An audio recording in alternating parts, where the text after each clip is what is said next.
하나님 말씀 에스겔 2장 1절에서 10절입니다. 그가 내게 이르시되 인자야 내 발로 일어서라 내가 내게 말하리라 하시며 그가 내게 말씀하실 때에 그 영이 내게 임하사 나를 일으켜 내 발로 세우시기로 내가 그 말씀하신 자의 소리를 들으니 내게 이르시되 인자야 내가 너를 이스라엘 자손 곧 패역한 백성 나를 배반하는 자에게 보내노라 그들과 그 조상들이 내게 범죄하여 오늘까지 이르렀나니 이 자손의 얼굴이 뻔하고 말씀이 근전이나 내가 너를 그들에게 보내노니 너는 그들에게 이르기를 주 여호와의 말씀이 이러하시다 하라.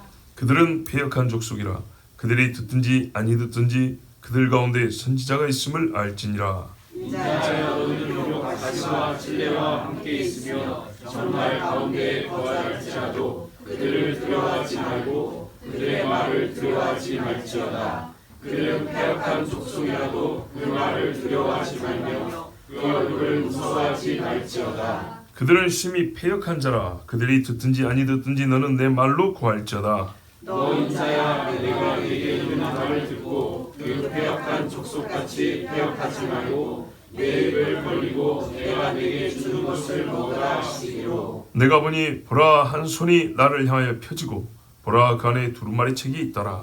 그가 그것을 내 앞에 펴시니 그 앞 밖에 그들이 있는데 그 위에 에바와 에복과 재앙의 말이 기록되었더라. 아멘. 자 하나님께서 에스겔에게 이제 이름을 부르셨어요. 인자야. 그렇죠. 인자 한자 말로 하면 사람 아들이죠. 근데 여러분 히브리 말로 하면 무슨 말일까요? 제가 원문을 안 봤는데 안 봐도 알 것 같아요. 아담의 아들. 사람의 아담이죠. 아담. 예. 그래. 아담. 흙. 예. 이렇게 불렀을 거란 말이에요. 그러면 이제 이렇게 하면 뜻을 우리가 이해하기가 좀 좋습니다. 이게 높이는 말인가요? 낮추는 말인가요? 그냥 인자하면 높인 것만 생각하죠. 근데 아담의 아들 이렇게 하니까 낮추는 말일 수도 있다는 생각이 들죠. 그럴 수도 있는 겁니다. 이제 궁극적으로 높이는 말인데 동시에 겸손을 유지하게 하는, 지금 이미 엎드려 있지 않습니까? 요 자세를 유지하게 하는 말이에요. 자, 여러분 지금 에스겔이 자기 눈앞에 뭐가 펼쳐져 있죠? 내 그룹과 하나님의 보좌가 보이죠. 하나님이 눈에 보이죠. 자, 그 상황을 우리가 지금 잊으면 안 됩니다. 네, 지금 그 상황에서 엎드렸어요. 엎드릴 때에 하나님의 그 보좌에서 지금 음성이 난 거예요. 근데 그 첫 부름이 인자야, 아담의 아들아 이렇게 불렀단 말이에요. 그러면 아담의 아들인 나하고 저기 그룹들하고 그 보좌에 계신 하나님하고 이게 호칭해서 이름에서 대비가 되죠.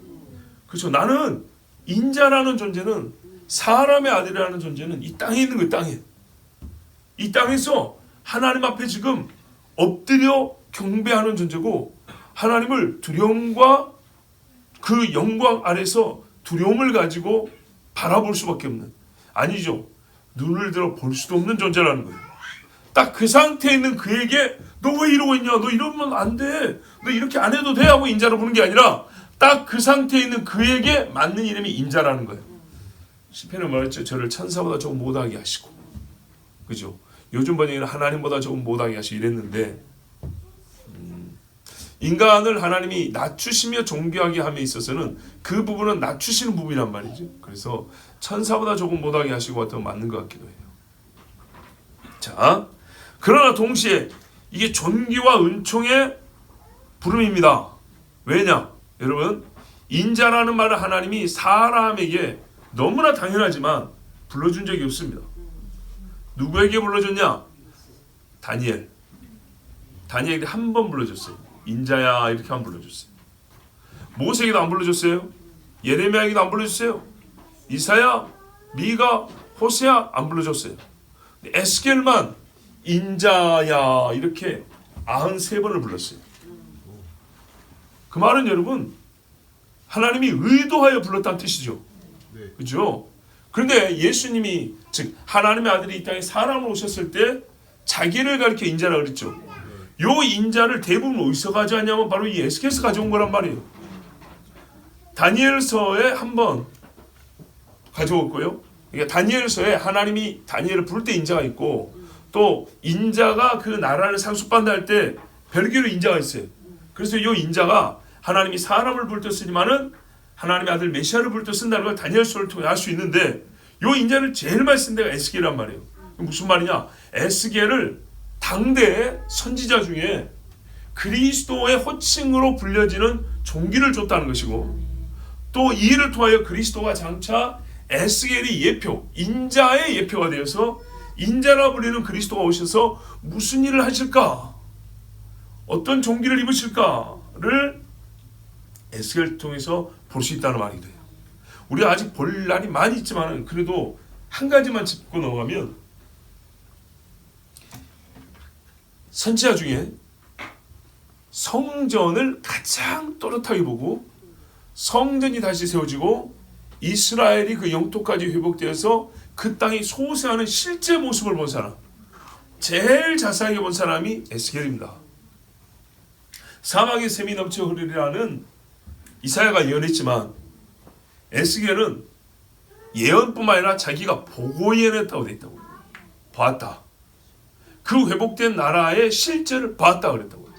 사도 요한이 마지막에 만국을 하나님이 심판하고 새하늘과 새 땅을 펼치심을 본 것처럼 에스겔은 장차 오실 메시아와 그가 세울 이스라엘의 회복된 상태를 본 사람이에요. 근데 그때 중심에 뭐가 있죠? 예루살렘 성전 있죠. 그렇죠. 예수님이 당시에 오셔서 자기를 가리켜 말할 때 목자라는 표현을 썼고요. 그죠? 또 성전을 가리켜 이렇게 말했어요. 그죠? 성전을 허물할 때 자기를 가리켜 한 말이라고 했어요. 즉 성경과 제를 일치시켰단 말이죠. 이 성전에 관하여 가장 자세하고 명확하게 보고 길게 보고 예언한 사람이 에스겔이란 말입니다. 그래서 인자의 날, 이스라엘을 구원의 날, 예루살렘 성전 다시 회복돼 세워지는 날, 그 땅에 생명수 나무가 이렇게 쫙 펼쳐져 가지고 계절마다 생명수가 마실 땀 먹고 생수가 흐르는 그 날, 어디서부터 물이 나와요? 성전에서, 성전 문지방에서. 그러니까는 그 날의 주인공이 인자 메시아고, 그때를 제일 강하고 길고 깊게 분명하게 우리에게 눈으로 보듯이 자기가 봤으니까 그렇게 예언한 사람이 에스겔이므로, 하나님께서 그날을 우리에게 보여주시기 때문에 유독 에스겔이 다니엘보다 더 예뻐서 모세보다 더 큰 일을 해서가 아니라 그 예언의 말씀에 맞춰서 에스겔을 인자야 이렇게 해서 우리가 인자이신 예수님을 알아보게 하는, 이 에스겔 안에서 인자이신 예수님을 만날 수 있도록 하는 그런 하나님의 뜻이 있지 않을까 이 생각을 해봅니다. 자, 하여튼 종기 여김을 받았어요.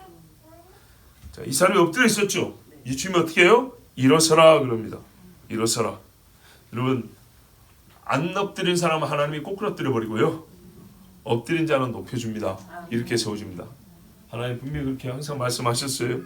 근데 여기서 이제 일어서라는 것은 자세 일단 좋았고요, 그 다음에 뭐죠? 들어야 하니까.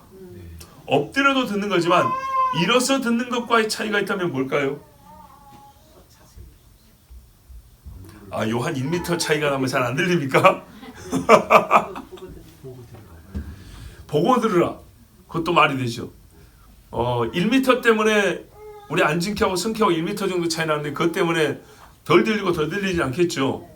근데요, 엎드려 듣는 거는 말하자면 듣는 게 중심이라면, 일어서서 듣는 거는 그 다음에 해야 할 일, 각오, 결단. 네. 하나님께서 나 자신을 어떤 깨우침만 주는 말씀이 아니고 너에게 사명을 주고 일을 시킬 때, 걸어가게 할 때, 그럴 때 보통 서서 듣습니다. 여호수아만 앉아있는 자세가 떠오릅니까? 선 자세가 떠오릅니까? 서죠. 그죠? 내 발로 일어서라 그랬죠. 모세 보세요. 애고를 보냈죠. 선 모습이죠. 그렇습니다. 선지자들이 부지런히 달려다니죠. 서 있는 겁니다. 마지막 때에 싸워 굳게 서기 위함이라. 그죠? 싸움을 위한 들음. 사명을 받아서 그 일을 행할 준비 상태로서의 들음. 이게 선거입니다. 그래서 주님이 서라 그랬어요. 자, 그리고 하나님이 직접 말씀해 줬습니다.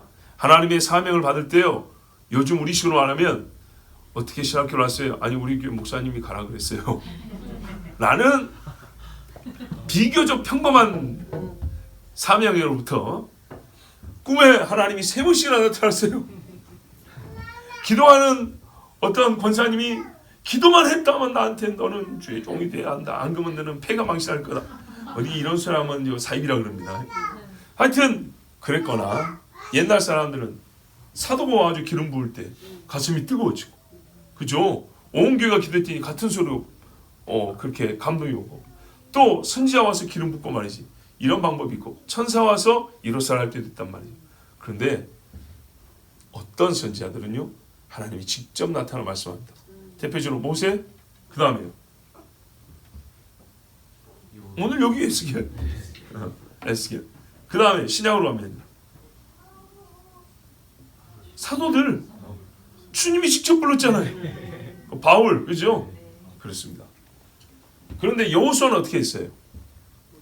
그렇죠. 하나님을 못 본 사람은 아니지만 모세가 세웠죠. 이런 케이스도 있다는 말입니다. 다윗은요.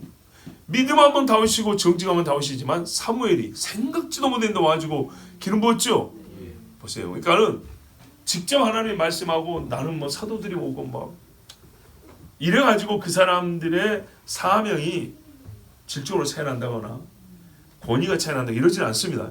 또 그들의 신앙이 천사 오면 좀 2급이고 사도가 와서 기름 부으면 3급이고 뭐 이런 거 아닙니다. 그런 거 아니지만 당대 포로 생활 중에 있어요. 에스겔 지금 어디 있죠? 바벨론에 어느 강가에 있죠. 그렇기 때문에 여기 누가 와서 기름 부을 사람도 없고, 그리고 본인이 원래 제사장이에요. 제사장에 와서 내가 너를 하나님의 말씀 따라 기름을 붓노니 이거는 참 어렵죠. 하나님이 직접 불렀어요. 자, 직접 말씀하는 2절 말씀하실 때 그 영이 내게 임하사 알았다는 겁니다. 여러분 영이 임하면 알아요. 하나님의 영이 나에게 훅 들어오면 모를 수가 없습니다. 가슴이 뜨거워지고요. 그리고 말했어요. 나를 일으켜 세우시기로. 일어나라 해서 안 그래도 일어나라 했는데 내가 힘이 없어서 못 일어난 게 아니고 하나님의 영이 벌써 나를 이렇게 움직이는 걸 느끼는 거죠. 방언할 때 내가 말을 못하는 사람 아니지만 하나님의 영이 내 혀를 주장하시는 것처럼 그렇게 움직이는 거예요. 내가 안 그래도 무슨 선한 일을 좀 하고 싶었는데 정말 하나님의 강력히 움직여서 내가 몸 바뀌었는지 몸 하는지 모르지만 멈출 수 없는 움직임으로 하나님의 일을 하는 때가 있단 말이죠. 자, 그래서 일으켰어요. 아, 일어나야지 하는 그것보다 더 빨리 하나님의 나를 움직이기 시작했어요. 자, 그래서 우리가 시간대를 정확히 선언을 나누기 어려울 때가 있습니다. 여기 보면 일어나라 했는데 이거 순종 안 하겠어요? 그렇죠. 순종을 하지만 하나님이 또 일으키고 거기에 하나님이 이게 동시에 일어난단 말이죠. 그러니까 우리의 의지를 변화시키고 또한 하나님은 그 의지를 끌어당긴단 말이에요. 그리고 실제로 몸을 움직인단 말이에요. 이렇게 해서 하나님이 일하신단 말이에요. 예수님을 광야로 데리고 왔다 그랬어요. 성령이 데리고 왔어요. 그리고요 세례 받을 때도 어떻게 합니까? 아, 내가 요한에 가서 세례를 받아야지. 이것이 하나님의 의지 알고 있죠. 그렇게 하고 싶었어요. 근데 성령이 때가 되어 예수님을 이끌어 가십니다. 항상 성령이 이끌어 가셨다 돼 있어요. 자, 또렷하고 평정심 속에서 듣습니다. 하나님의 말씀을. 그리고 이제 사명을 받을 때 자세가 하나님이 일어서라 이렇게 해서 됩니다. 그러니까 우리가 교회에서도 뭐랄까요, 안수는 앉아서 받지만 서약은 서서 하죠. 약속은 서서 하죠. 그렇습니다. 자, 이제 이 비슷한 사람이 또 옛날에 누구였어요? 하면 다니엘도 그랬고요. 천사가 와서 어루만지고 일어서겠고, 계시록에 보면 요한도 두려워서 떨었는데 주님이 와서 손을 얹었다 이렇게 돼 있어요. 내가 엎드려서 죽은 자 같이 되는데 오른손을 얹고 이르시되 두려워 말라 하고 요한을 일으키는 이런 말씀이 있어요. 그러니까 이게 이제 하나님의 그 보좌를 보고 주님을 경외하는 충분한 그 경외하는 마음을 갖고 그것에 입각하여 이제 거기에 사명을 다하는 겁니다. 그러니까 하나님을 보지 못하고 알지 못하고 사명을 받는 것은 완전히 잘못된 거고요. 순서가 이렇습니다. 그리고 이제 일어서서 듣는데 뭐라고 하냐면 인자야 내가 너를 이스라엘 자손 곧 뒤에 아브라함의 자손 다윗의 집 율법의 백성 이러면 딱 어울리죠. 근데 뭐라고 그랬습니까? 패역한 백성 나를 배반하는 자 이랬어요. 패역은 썩어 빠졌다는 얘기입니다. 모든 생각과 행위가 썩은 내가 풀풀 나고 부득이가 드글드글하고 가증하고 더러운 거 하나님이 토해버릴 것들만 있다는 얘기입니다. 배반한다. 마음으로 하나님을 떠났다는 얘기죠. 마음으로 하나님을 떠나버린 사람들. 그들과 그 열조가 내게 범죄하여 오늘날까지 이르렀다. 오래 먹은 죄입니다. 오래 먹은 죄. 그래서 4절에 보면 뻔뻔하다고 되어 있어요. 죄를 많이 지을수록 사람이 뻔뻔해지죠. 하나 지으면 부끄러운 줄 알고 숨을 내오지만 한 100번쯤 지으면요 뻔뻔해집니다. 옛날에 저희 아버지 양봉하는데 양봉업자들끼리 경쟁이 있어요. 좀 거리를 두고 벌을 놔야 되는데 가까이 두면 네 발하고 내 발이 서로 엉킬 수 있잖아요. 그런데 저희 부모님은 우리 깐난애기들 이제 동생들을 데리고 있고 부모님 둘이 천막 치고 산에 사는데 저기는 남자들만 2명 3명이란 말이에요. 그리고 여기는 착한 사람들이고 저기는 불량기가 있어요. 그래서 어떻게 하면 남의 집 벌통 앞에다가 설탕물 넣고 있던 농약 타버리면 벌 들어와서 먹고 죽겠죠. 이런 식이에요. 그래가지고 또 막 밤에 와서 뺏어가고 사람 해치고 막 이런 일들이 80년대 말에 있었어요. 90년대 초에. 그래가지고 어떻게 했냐면 한 번은 그 묘가 있어요. 어느 그 선산 그 앞에다가 천막을 치고 옛날 그 말뚝 세워가지고 큰 그냥 아주 그 고급스럽지 못한 그냥 천막입니다. 예, 천막. 그리고 이제 평상 하나 놓고 골로 놓고 밥에 먹고 약수물 바다 그 산에 샘물 갖다가 이렇게 밥에 먹고 이런 건데 거기 이제 묘 위에다가 흰 소복 같은 거 올려놓고 그리고 그 길로 올라오는 조그만 꼬랑이 하나 있어요. 근데 거기에 철사 같은 거 이렇게 만들어 놓고 거기 깡통 달아놓고 참나무 뭉둥이 요만한 거 달아놓고 이러고 여름에 이제 그 산에서 사는 거예요. 근데 왜 그러냐면 이 사람들이 얘기를 하면 이제 질 안 좋은 사람도 있어요. 그러니까는 별이 몇 개 되는 사람들도 있어요. 뭐 제가 용서하세요. 그들의 말을 그대로 옮깁니다. 아이씨 아까 한 번 더 갖다 들어오면 되지. 이런 거예요. 뭔 말인지 아시겠죠? 확 찔러 죽여고 한 번 더 갔다 오면 되지. 이런다고요. 그러니까 얼마나 겁이 나겠어요. 그죠? 혼자 있는 것도 아니고 처자식이 같이 있는데 그러면은 기도해야 될까요? 안 해야 될까요? 기도해야죠. 하나님 앞에 부지런히 기도해야죠. 그거 뭐 해놨다고 이게 뭐 도움이 되겠습니까? 네, 그렇게 기도하고 이제 사는 겁니다. 참 이소를 왜 했는지 잘 모르겠지만, 예? 예, 뻔뻔하다고요. 그 교도소 그 흉악범으로 갔다 온 게 뭔 자랑이라고 사람 겁주고 또 자기들의 이익을 위해서 이제 그런 말들을 하는 겁니다. 나는 뭐 2번, 3번, 5번 괜찮다 이런 말이에요. 사람이래요. 이스라엘 백성이 이랬다는 겁니다. 이런 사람들을 설명하는 말이 하나님이 보세요. 근데 처음부터 이스라엘 집을 빼놓지는 않았어요. 아무리 죄를 지어도 하나님이 약속했죠. 그래서 이걸 빼놓지는 않았어요. 이스라엘 집은 이스라엘 집인데 원래 상태에서 완전히 떨어졌다는 얘기죠. 우리가 아담의 죄로 타락했다 그러는데 이스라엘 집 통으로 볼 때 그 집이 타락해서 패역한 족속 오랫동안 그 조상들 때부터 지금까지 오랫동안 해서 뻔뻔하게 그졌고 이것도 굳어가지고 우리 살 굳은 살 있죠. 악수해 보면 바로 튀어나죠. 손이 남자 손이 부들부들한 손들이 있어요. 일을 안 해봤다는 거죠. 네, 일을 안 해봤다는 거예요. 근데 만져보면 손 딱 잡으면 그래도 조금 뭔가 좀 거친 면이 있다 하면은 일 좀 해봤네 이제 이런 거죠. 운동을 했건 뭐 그랬건. 자, 이 사람들의 마음이 완악한데 뭘 해봐서 그러냐? 죄를 지어봐서 그래요. 많이 지어봐서 그래요. 악한 죄를 쉼없이 많이 지어봐서 그 마음을 만져봤더니 보드랍지가 않고 딱딱한 거예요. 뻣뻣하고 굳어있어요.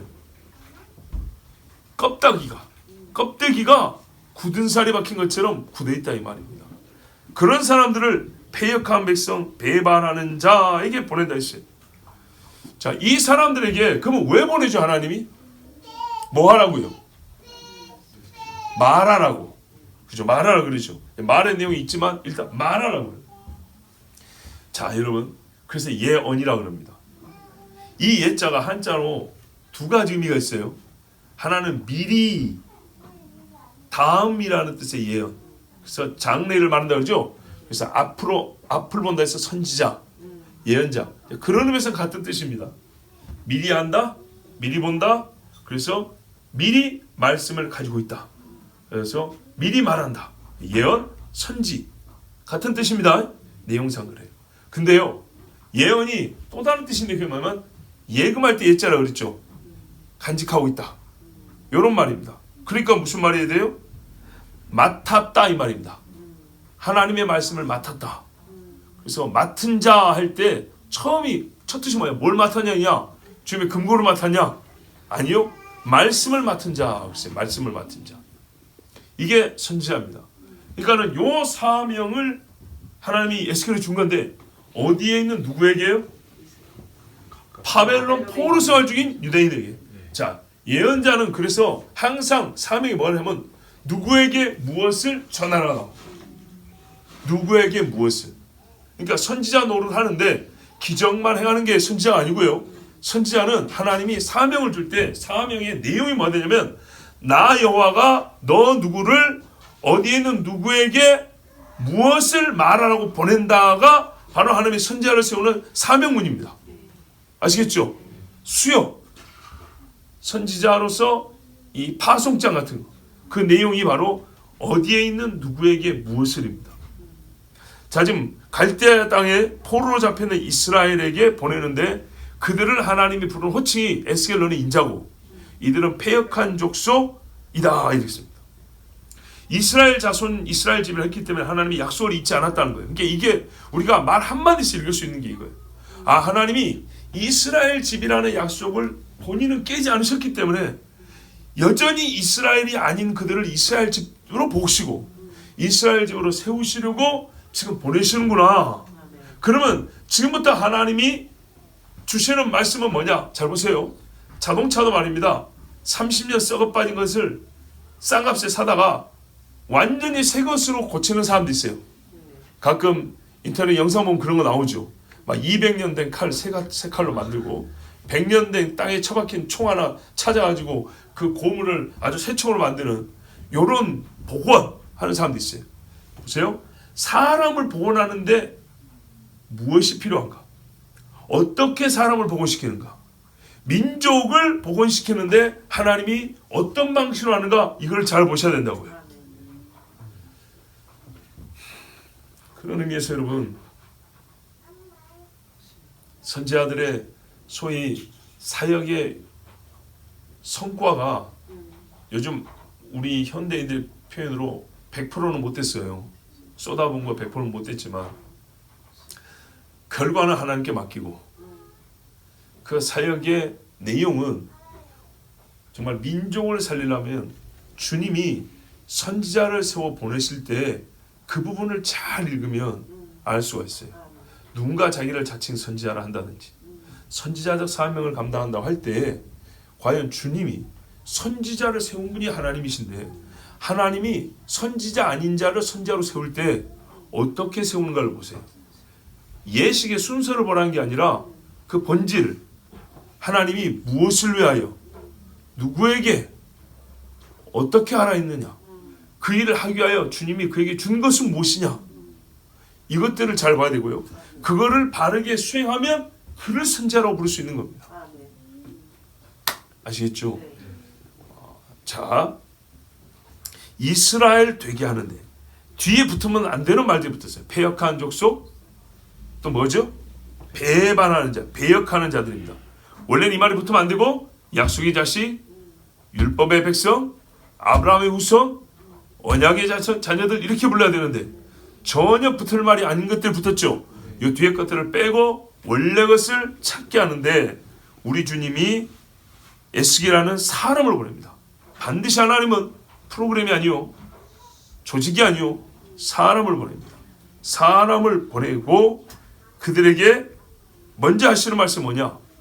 지금 그들이 떨어진 것을 지각하게 합니다. 떨어진 것을 지각하게 한다고.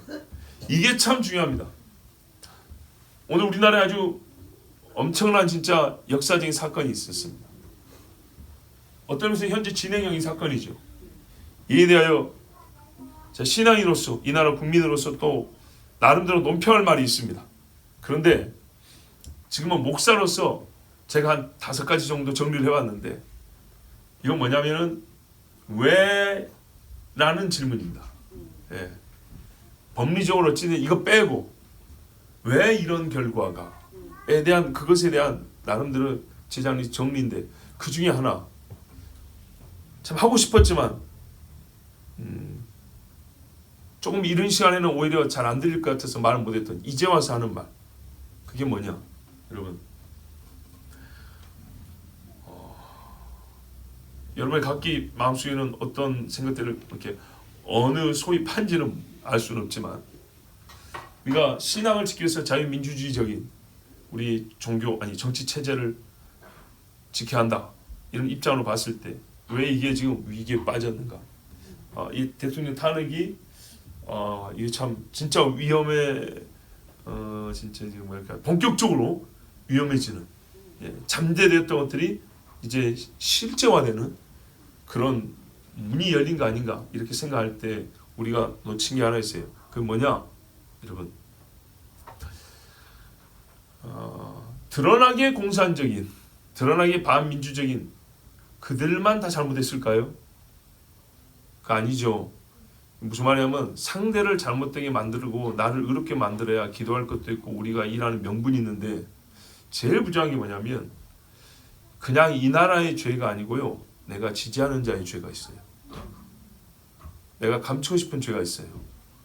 그게 뭐냐면 여러분 수많은 기독교인들이 이번에 다 뭉쳤으면 달라졌을지 모릅니다. 근데 아시겠지만 기독교인들 가운데 진짜 반반입니다. 기독교인들 가운데 반반. 그 이유가 뭔지 아세요? 한쪽은요 거시적 관점을 갖고 있어요. 대부분 우리 교회 같은 사람들 뭐냐?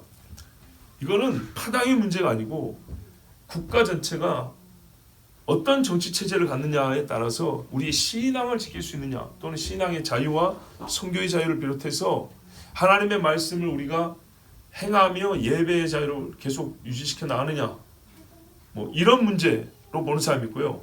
그런 거시적인 것은 사실 대부분 몰라요. 왜 그러냐? 주류 미디어를 장악하지 못하면 알 수가 없어요. 유튜브는 기껏 내가 원하는 대로 내가 선택해서 오기 때문에 결국 보고 싶은 것만 보게 됐습니다. 이다한 전화. 뭔 말인지 아시겠죠? 그래서 내가 보는 유튜브와 다른 유튜브 보는 사람들은 절대 설득을 못합니다. 절대. 왜? 입장이 똑같잖아요. 방향만 반대지. 절대 안 됩니다. 그래서 주류 미디어가 하나라도 하여튼 그랬어야 됐던 것입니다. 그건 이제 하나의 전략적인 문제고 기독교인 중에 왜 반대파는 우리가 그렇게 말하는 너는 신앙의 자유 그것은 위기의식이 별로 없어요. 위기의식이 별로 없을 뿐만 아니라 즉 세상에 대한 낙관주의가 있을 뿐만 아니라 그들도 신앙적 이유가 하나 있어요. 그게 뭐냐? 제가 여러분에게 저번에 이 사태 계엄 사태 왕기사 딱 한 번 언급을 했죠. 설교 시간에 직접적으로 한 번 했죠. 그때 여러분이 제가 살짝 지나왔는데 역시 여러분도 별로 그렇게 들을 준비 안 되는 것 같아서 제가 말을 안 하고 가볍게 한 줄 하고 지나간 게 있어요. 그게 뭐였죠? 여러분이 듣기에 다 좋았는데 하나 살짝 걸린 거 있었죠. 제가 말하면 아마 기억할 겁니다. 영부인이 신기가 있더라. 그 이야기 여러분 별로 좋아하지 않았어요. 잘 나가다가 왜 그 이야기를 하나 싶어요. 살짝 여러분 눈치가 그렇게 보였어요. 요것입니다. 다른 기독교인들은 왜 대통령 탄핵을 찬성했는지 아십니까? 주로 목사들도 보면 바로 이 영부인 관련된 문제들입니다. 되게 그 이야기입니다. 이것도 저것도 모르는 사람은 계엄이란 말 자체 두드러기 반응인 거고요. 뭘 몰라요. 진짜로 여러분 관심이 없어요.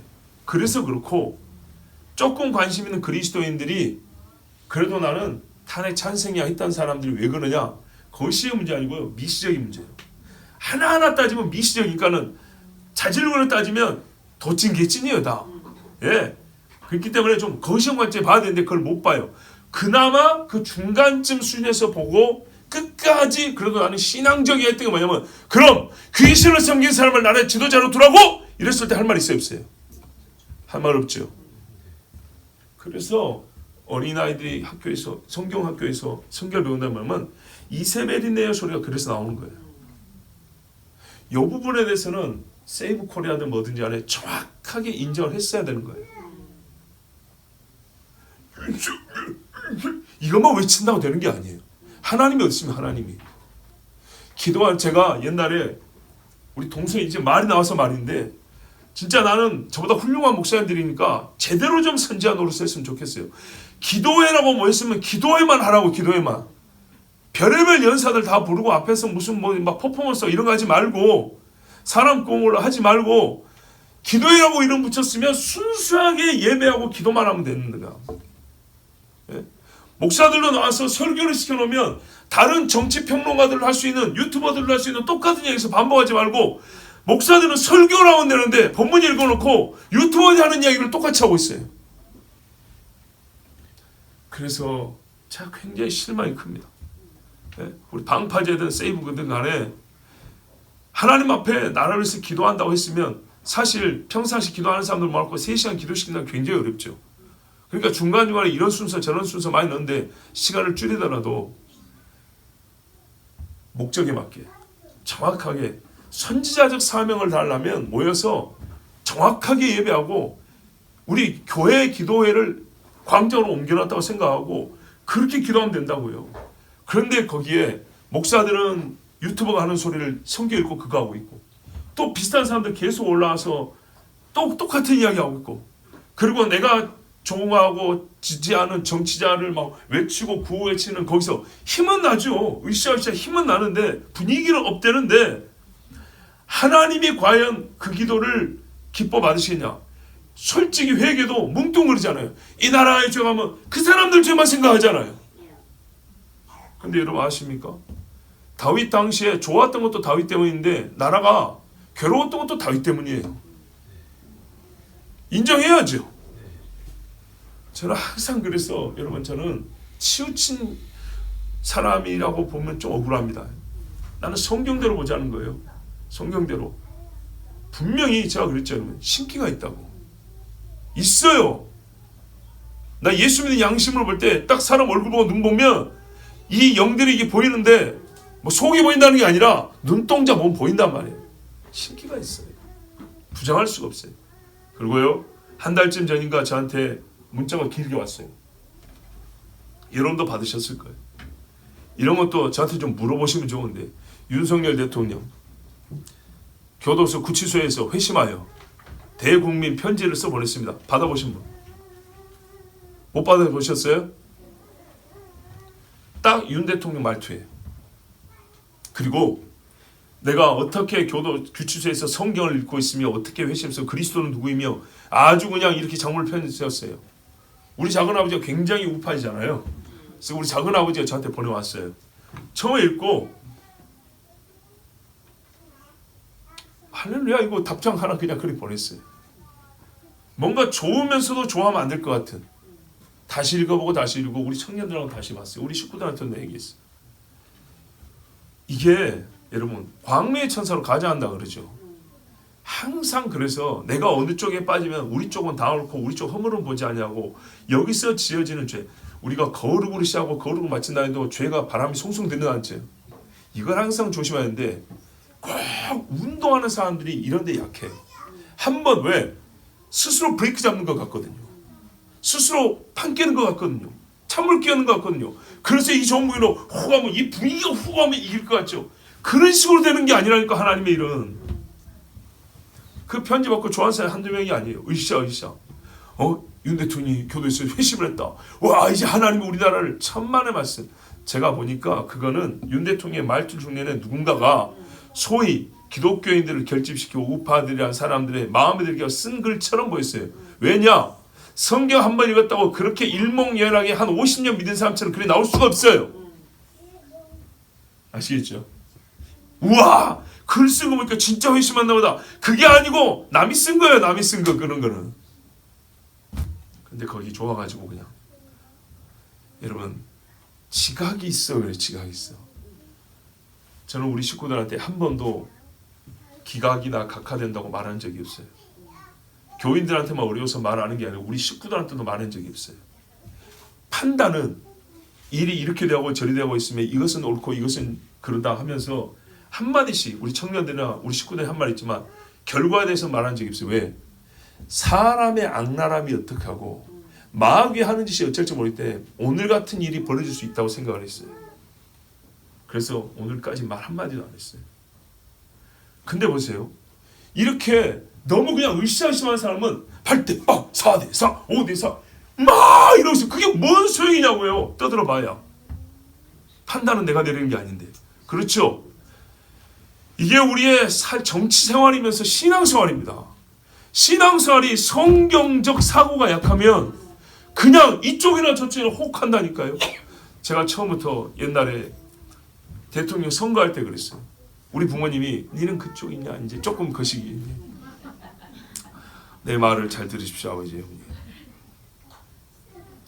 이번 설에도 대판 싸울 뻔했어요. 근데 제가 아예 아무 말도 안 했어요.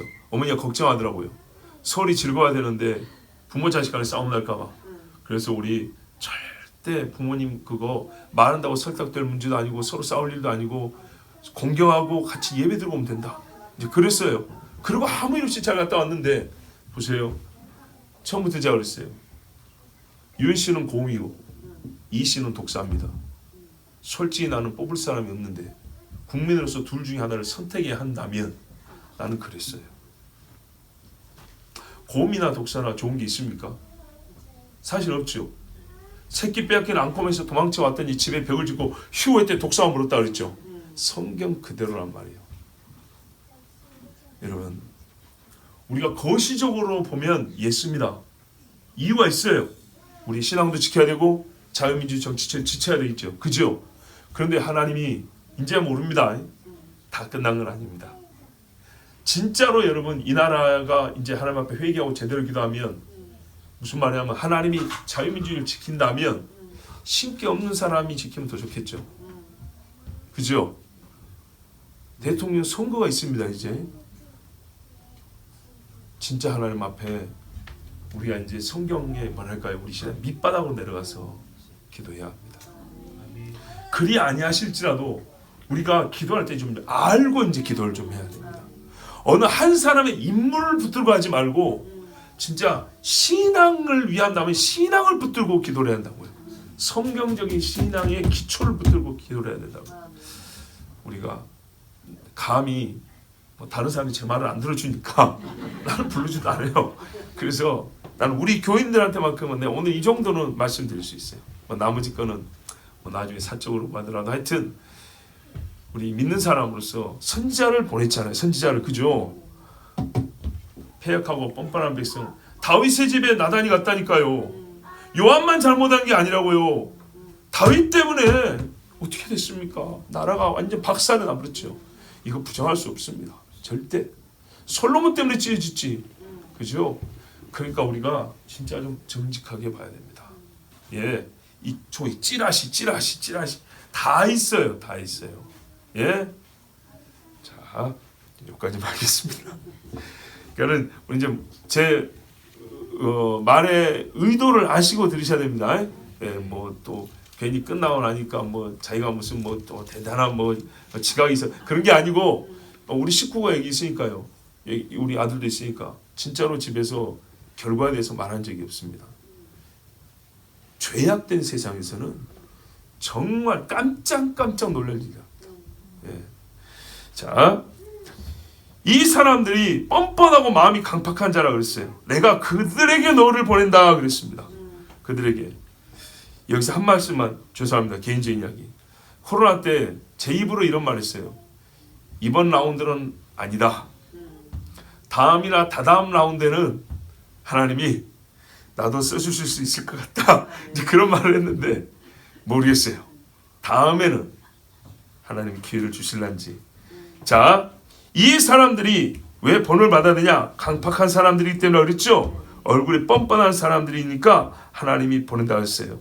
참 역설적이에요. 말 잡는 사람한테 보내고 순종하는 사람한테 보내고 그 사람들한테 보내지만 그들에게는 이미 주어진 성경이 있으면 돼요. 우리 주님이 뭐라 했어요? 죽은 자가 살아가면 믿을 거 아닙니까? 아니다. 그들에게 모세와 선지자가 있다 그랬어요. 그들의 말을 들으면 충분하다 그랬어요. 아니 나사로 이거 죽은 자가 살아가면 될 것 같은데요? 일종의 선지자죠. 아니다 그랬어요. 이미 주어진 선지자로 충분하다 그랬어요. 그런데요, 이 사람들에게 하나님의 말씀을 주십니다. 그래서 주 여호와의 말씀이 이러하시다 하라. 이들은요, 전에 들어본 적이 없을 뿐만 아니라 듣고도 따르지 않고 잊어버렸던 사람들입니다. 이들에게 하나님이 잘 듣는 사람이 아니라 패역하고 듣지 아니한 사람들이니까 사랑하여 여전히 이스라엘 집이라 부르죠. 그러니까는 다시 보내서 듣게 하시는 겁니다. 다시 보내서. 여기서 제일 중요한 것이 뭐냐? 요즘에 우리가 고급스러운 외래어 또는 외국어를 잘 씁니다. 옛날 한국식 표현은 직설화법이라는데 요즘에는 워딩이 뭐라 그래? 지금 무슨 말이에요? 따옴표 2개 붙인 거예요. 말 그대로. 이게 중요합니다. 자, 설교는요 어떻게 하는 거냐? 하나님 말씀 주신 걸 그대로 읽습니다. 그대로 읽고 이해를 위해서 풀어 설명해 줍니다. 그래서 설자가 들어갑니다. 이해되시죠? 풀어서 교훈한다 그래서. 그래서 설교 이렇게 말합니다. 그런데 선지자들은요, 이 선지서에 쓰여진 거 보세요. 설교는 별로 없습니다. 그냥 하나님이 주신 말씀 그대로가 있습니다. 그래서 뭐 여호와께서 말씀하시되 하고 직설화법으로 해버립니다. 이 패역한 족소가 어쩌고 저쩌고 막 하고 회개할지나 돌아오라 이러고 갑니다. 그러니까 듣는 사람 어떻게 들리죠? 지가 하나님이 이렇게 들리겠죠. 근데 이런 느낌 안 들려고 설교는 2차적인 하나님의 말씀을 그대로 일단 읽어야 돼요. 똑같이 그대로 읽고 거기에 풀어 말하는 거죠. 사도들 그렇게 했습니다. 분명히 풀어 가르치고 예수님 본인도 제자들에게 풀어 가르쳤어요. 에티오피아 내시에게도 이사야서를 읽고 빌립이 풀어 가르쳤어요. 반드시 필요하죠. 반드시 필요하지만 요 1차적 워딩조차도 없다. 이거는 설교도 아니고 하나님 말씀도 아닙니다. 그러니까 조심해야 할 게 뭐냐? 자기가 하나님께 만약에 들었다 치더라도 이거를 선지자인데 여호와께서 말씀하시되 이렇게 하라. 그게 무슨 말입니까 선지자요? 저희는 잘 못 알아보겠어요. 그러니까 이것이 이런 뜻이니라 이렇게 해라 이러지 아니하고 처음부터 자기가 듣고 정리한 다음에 하나님이 나에게 말씀하셨는데 내가 해석해 보니까 이러이러한 뜻 같은데 여러분 이래 하시면 됩니다. 이거 선지자가 말하는 화법이 아니라고요. 이 땅에 정말로 나라를 살리고자 하는 선지자들이 있다면 성경 말씀을 읽을 때요, 우리가 정말 선지자처럼 읽어야 됩니다. 우리가 이사야를 통해 하나님 주신 말씀이 있고 호세아를 통해 주신 말씀이 있고 그러지 않습니까? 그러면 저 강단에 선 그 목사님들이 나는 이렇게 한번 읽었으면 좋겠어요. 이 패역한 족수아 하면서 호세아서를 그대로 읽었다면, 예? 아모스 선지자의 글을 그대로 읽었다면, 거기 있는 사람들이 전부 다 일어나서 에스라 니에미야 때 성경을 가지고 한나절 통독을 하는데 눈물이 그치지 아니하고 그 말씀 때문에 가슴을 치게 되는 일이 있는데 희락거리고 웃었다가 울었다가 그냥 난리도 아니고, 진짜로. 왜냐하면 그냥 집회라고 하지 않고 기도해라 했으니까요. 그랬으면은 보는 사람들도 다릅니다. 보는 사람들도. 야, 이렇게 외치고, 이게 선지자입니다. 외치고 물어보면 이제 가르쳐 줍니다. 그럼 우리 설교자들도 어떻게 해요? 하나님의 말씀을 그대로 읽고, 우리는 2차적인 사람들이기 때문에 말씀을 풀어서 이해시켜주고 믿음을 갖도록 도와주는 역할이죠. 증거하면서. 왜냐하면 어쨌든 내가 직접 받은 말씀 아니니까. 자, 그런데요, 이것이 어렵게 만드는 근본적인 원인들이 몇 개 있습니다. 그 중에 제일 위험한 게 뭐냐? 성경 번역 자체를 의역을 한 것입니다. 뭔 말인지 아시겠죠? 여호와께서 말씀하시니가 아니라 이 말씀은 하나님께서 이러이러한 뜻으로 주셨으면 지가 해석해서 해놓은 번역들이 있어요. 그건 성경 아닙니다. 그리고 한 20년 전, 15년 전에 특히 소위 젊은 세대한테 유행했던 메시지 성경, 유진 피터슨이 쓴 거, 그게 성경입니까? 읽어봤어요? 잘 읽히죠?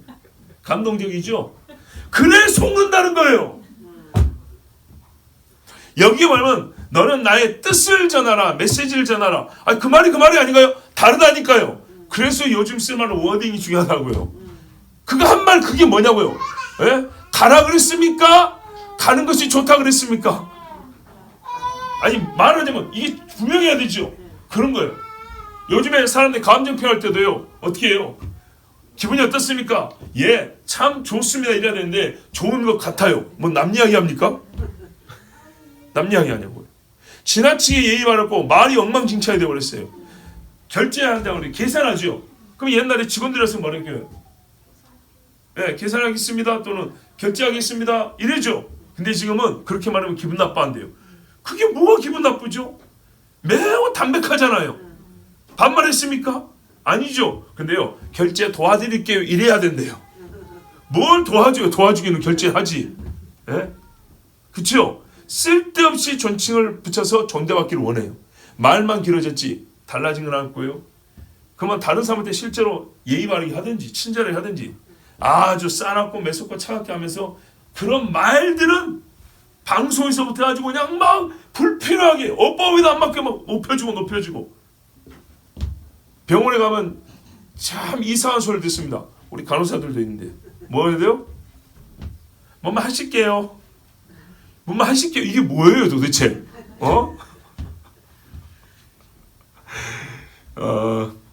말 뜻은 알아먹지만 옛날에는 그렇게까지 안 했어요. 자, 그처럼 이런 말들도 조금씩 바뀌면 문법 파괴 해가지고 어색하다고. 우리 교회도 말입니다. 요즘 사람은 전부 다 의자랑 붙이 애라고 붙이죠. 예, 나의 것 이러죠. 그냥 애를 써버립니다. 원래 나 의라고 써야 된다고요? 근데 우리가 길 위에 소리 그러니까 목사님들이 처음 들을 거 어디 소개하면 저 목사가 아이고 요즘 애들 따라고 문법을 몰라서 그 길 위의 소리야 되는데 우리 선교사님 협력 선교사님이 한 분도 내가 그걸 모르고 쓰는가 봐. 꼭 길 위의 소리 교회에서 협력이셔 꼭 이렇게 써요. 이분이 나한테 직접적으로 목사님 그 문법에 안 맞습니다 말을 못하니까 문자 보낼 때 자꾸 길 위의 소리가 길 위의 소리 교회가 도는데 근데 그거는 내가 설명을 좀 해줘야겠어요. 그런 말이 아니라. 자, 여러분 메시지 성경 같은 거, 저 공동 번역 같은 거, 번역이 아니고 번역은 말 대 말로 옮기는 건데 자기들 나름대로 신학을 집어넣었어요. 신학 해석법을 자기가 해석한 걸 넣어놨다고요. 그리고 자기가 이해하여 의역이라고 그래요. 그 말 뜻을 의미를 따가지고 번역이라고 해놓은 거예요. 그러면 성경이 아닙니다. 왜? 처음부터 여호와께서 말씀하시라 너는 내 말을 가지고 와라. 이게 지금 계속 이어집니다. 예, 뭡니까 여기 말하라 그랬죠. 4절에 여호와의 말씀이 이러하시다 그랬죠. 7절에 내 말로 고할지어다 그랬죠. 그래서 8절에 보면 내가 내게 주는 것을 먹으라면서 이 말씀을 또 직접적으로 책을 주셨죠. 계속 말하라 그랬어요. 베드로가 오기 갇힐 때 천사가 그랬어요. 말하라 그랬지요. 그래서 하나님이 주신 말씀을 그대로 받아들여 1차적으로 그거를 선포하고 그거를 듣게 해야 됩니다. 그것으로 족한 사람에는 설명이 필요가 없어요. 그런데 세대가 악하여 듣는 귀가 둔하기 때문에 또 기초 없으면 모르는 말씀, 깊은 말씀들은 모르죠. 그래서 설명이 필요하여 뒤에 가르치라가 있습니다. 근데 쓸데없이 외침이 없고 가르침으로만 하고 신학으로만 접근하고 이렇게 보면 어떻게 되냐. 하나님 말씀이 처음부터 들려진 적이 없는 해석된 인간의 해석이 보태진 반쯤 잘해야 반이나 하나님 말씀이 될까 말까 하는 것을 처음 듣는 겁니다. 처음. 그래서 잘못되는 경우가 많습니다. 예수 삶이라면 어떻게 해요? 성경을 바르게 번역된 우리가 히브리어를 못 읽으니까 최대한 원문에 가깝게 번역된 성경을 여러 번 부지런히 읽어야 됩니다. 그러면 우리 말에도 일반 언어에도 성경 말씀이 붙는단 말이죠. 그러면 자녀들이 가르칠 때나 또 누구 대화할 때나 권위 세우라는 얘기가 아니고 하나님 말씀이 나의 평상시의 화법을 그대로 나오면 이게요 진짜 힘이 있어요. 그리고요 야, 하나님 예수님상 멋지다 그랬죠. 말이 또 멋있어요. 정말로. 그러니까 선지자에게 하나님 주신 사명이 무엇인가를 생각할 때 이 말씀, 내가 너에게 준 대로 그대로 전하라. 그래서 어떻게 하냐면요, 이거를 보세요. 의미 전에 먹으라 그랬다고요. 집어넣어버리라고 그냥. 아시겠죠? 집어넣으면 어떻게 하죠? 나하고 하나 되는 겁니다. 내가 먹어버린 거는 내 몸속에 들어가죠. 내 몸이 하나 되죠. 그죠? 완전히 말씀이 내 속에 체화되는 거예요. 그러니까 말씀을 많이 읽어서 입 벌리면 성경 이야기를 잘 읽더라, 이게 아니고요. 말씀이 아니면 그 사람의 정체를 논할 수가 없을 정도로 말씀이 육신이 되니라의 선지자 버전이라 할까요? 그렇게 돼야 되는 거예요. 그렇게. 그래서 하나님이 말씀을 들으라 하고 듣고 일어나서 외치라 하는데, 이 가운데 또 어떤 일이 있냐, 뒤에 보면 있지만 오늘 시간이 많이 갔기 때문에 좀 더 자세한 강의는 다음 시간에 좀 나눠서 할게요. 어떤 말이 있냐면, 너는 듣고 그 다음에 뭐냐, 이 패역한 족속처럼 패역하지 말라, 이렇게 말씀했어요. 첫 방에. 아니, 사역하다가 좀 약해질 때 일어서라, 약해지지 마라, 너 시험에 빠지면 안 된다, 이런 거 아니고, 처음 시작할 때 에스겔에게 하나님의 보호자도 보여주고 이제 사명이 불타는데 기운 빠지게 바로 이 2장에서 사명을 주면서 주님이 하신 말씀 뭐냐, 네가 비록 인자라도 네가 패역할 수가 있다. 사도 바울 보세요. 내가 남 구한 후에 버림받을까 두렵다 그랬죠. 하나님이 사랑하는 종들은 이 경고의 말씀도 주세요. 그래서 그 연사들도 유명한 목사님들도 조심해야 될 게 이거라고요. 하나님 앞에 순수하게 말씀을 맞추고 이걸 외쳐다가 나중에는 이 사람 잘하고 저 사람 잘하고 여기 끌어들이고 수은행고 여기 끌어들이고 자금이 필요하니까 여기가 손 벌리고 저기가 손 벌리고 별짓을 하면서 어떻게 되냐, 패역한 족속이 되어버리는 겁니다. 적어도 우리가 살면서 어떤 소리는 듣지 않아야 되냐면, 못난이어도요 변했어, 이 소리는 안 들어야죠. 약해질 수는 있어요. 근데 변했어는 딴 사람이 됐다는 얘기잖아요. 이 소리는 안 들어야죠. 하나님이 선지자를 아끼기 때문에 처음부터 그랬어요. 너 패역한 족속에 가서 외치면 완전히 너는 진짜 이 별난 놈일 것이다. 그래서 미움받고 뭐라 하냐면, 오늘 아침 미가 소연한데 니는 가시 울타리 가운데 산다 그랬어요. 하나님이 니를 어디다 보냐면 네가 사는 땅이 가시 울타리래요.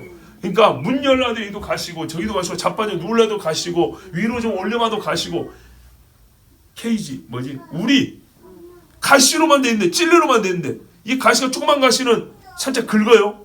피부가 허옇게.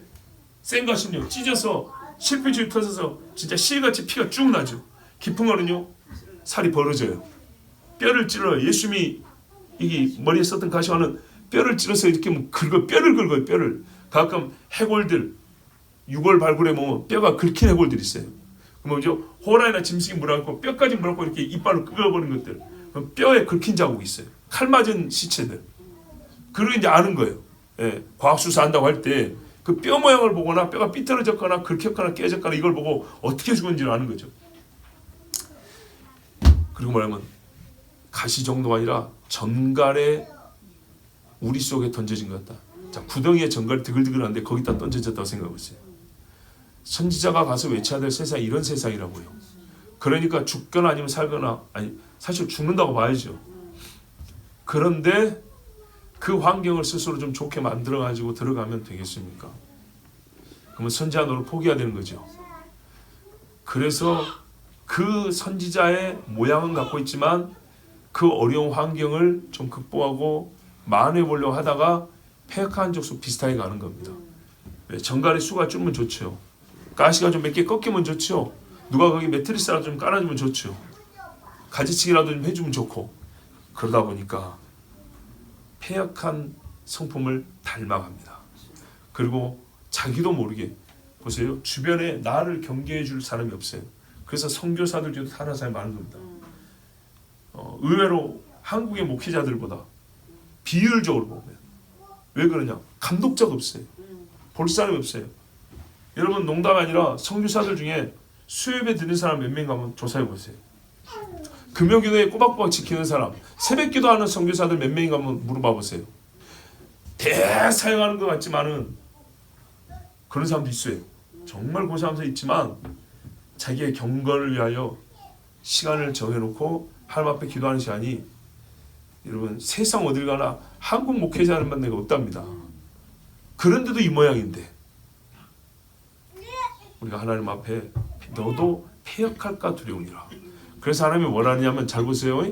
그래서 말씀을 먹어버리라 그랬어요. 먹으라. 학문 연구의 대상 정도가 아닙니다. 성경은 읽고 좋은 말씀이 있더라. 오늘 내가 힘을 받았다. 이 말씀으로 내가 한 일주일은 버티고 살 수 있을 것 같아. 이게 아니고요. 먹어버린 말씀은요. 그냥 납니다. 나. 요렇게 돼야 패역하고 뻔뻔한 족속에게 선지자로 설 수라도 있어요. 근데 이 사람들이요. 나중에 저 뒤에 가면 얼마나 재밌는 말씀인지 아세요? 가시, 찔레, 정갈 그러니까 막 포악하고 악독하게만 핍박하는 것 같죠? 그러지 않고요.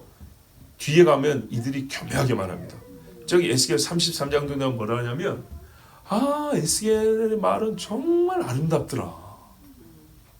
말이 시 같아. 그러면서 선지자님 한 말씀 더 해주세요. 듣고 싶어요. 말씀이 너무 좋아. 이런데요. 읽어봐요. 거짓말이가. 그래요. 근데 왜 그럴까요? 자, 왜 그럴까요? 여러분 중에 없기를 바라지만 만약에 어떤 분이 진짜로 은혜 받은 것이 아니고 저한테 와가지고 목사님 말씀 아이고 어떻게 우리 말씀하도 멋진지 너무 또 막 귀에 쏙쏙 너무 아름다워요. 한 말씀 더 해주세요. 막. 이게 진짜 아니고 가짜일 경우에는 무슨 의도로 그렇게 할까요? 숙제입니다. 하나님이 가르쳐 줬어요. 자, 그럴 때 만약에 그들은 그 어떤 의도가 다 치고 거기에 에스겔이 만약에 그게 진짜라고 받아들여 넘어가면 어떻게 될까요? 에스겔도 분명히 위험해지겠죠? 뭐 구체적인 그때 본문 가서 보면 되고요. 이런 식으로도 패역하게 만들 수 있어요. 선지자를. 그래서 인자입니다. 아담의 아들일 뿐이라고요. 어리석은 자는 아담의 아들도 못돼서 짐승처럼 되지만 사람이 빼어나봐야 흙입니다. 뛰어나봐야 죄인이고 사명을 아무리 크게 받아도 본인도 타락할 수 있습니다.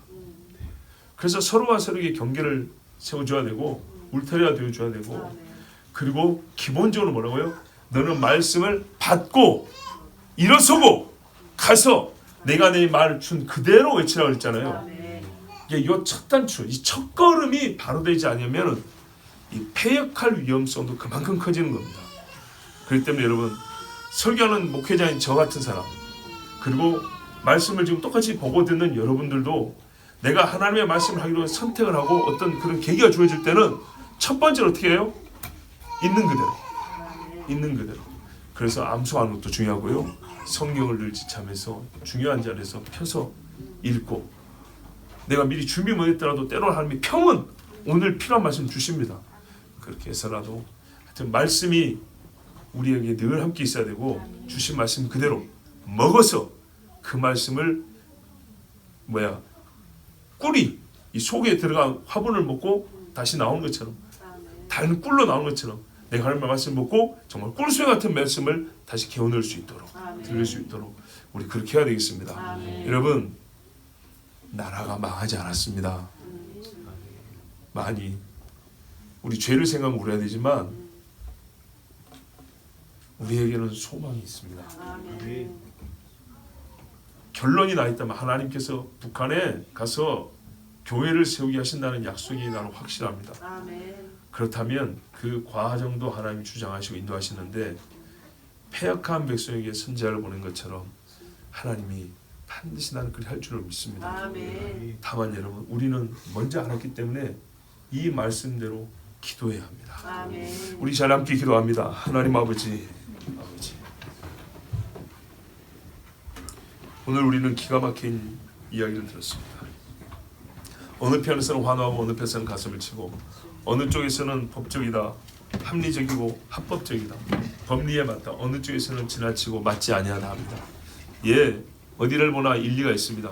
그러나 하나님은 네가 50%고 네가 50%고 네가 40%고 네가 60%니까 내가 이렇게 해줄게 안 합니다. 하나님은 하나님 판단대로 하십니다. 근데 우리 하나님 보시기에 우리의 죄는 심히 많습니다. 여러분 이 백성의 죄가 오래 쌓인 거예요. 이 백성이 어지간한 의는 못 알아볼 정도로 오래 쌓였다는 말입니다. 어지간히 기도해 갖고는 우리의 죄를 씻어낼 수 없을 정도로 많이 쌓였단 말입니다. 죄는 30년 짓고 기도는 30일에서 되겠습니까? 물론 우리가 30년 꼭 해야 된다는 말은 아니지만 우리가 아직 하나님 앞에 고백하지 않은 죄가 참 많습니다. 더 울어야 되는데 울지 못한 죄가 많습니다. 에스라 느헤미야를 읽고 감동을 받지만 그들처럼 살지도 못합니다. 하나님 아버지, 이파냐 저파냐가 문제가 아니고 이 나라의 죄가 많습니다. 이 우환과 근심은 의로부터 나온 것은 하나도 없고 다 죄로 말미암습니다. 특별히 예수 믿는다 하면서도 패역한 족속과 똑같이 사는 죄가 많습니다. 하나님 아버지 용서하여 주시옵소서. 그리고 이 나라에 하나님 말씀 먹어서 그대로 외치고 선포하는 선지자들을 세워주시옵소서. 요즘 선지자라 말하면 그 자체로 이단을 볼지 모르지만 성경이 말씀한 대로 받아서 외치는 자들을 세워주시옵소서. 그래야 이 나라가 다시 영적인 이스라엘로 가는데 진짜 옛적에 처음 익은 무화과처럼 하나님 보시기에 아름답고 먹을 만한 귀한 열매 맺는 나라가 되게 하여 주시옵소서. 우리 주여 한번 부르기도 합니다.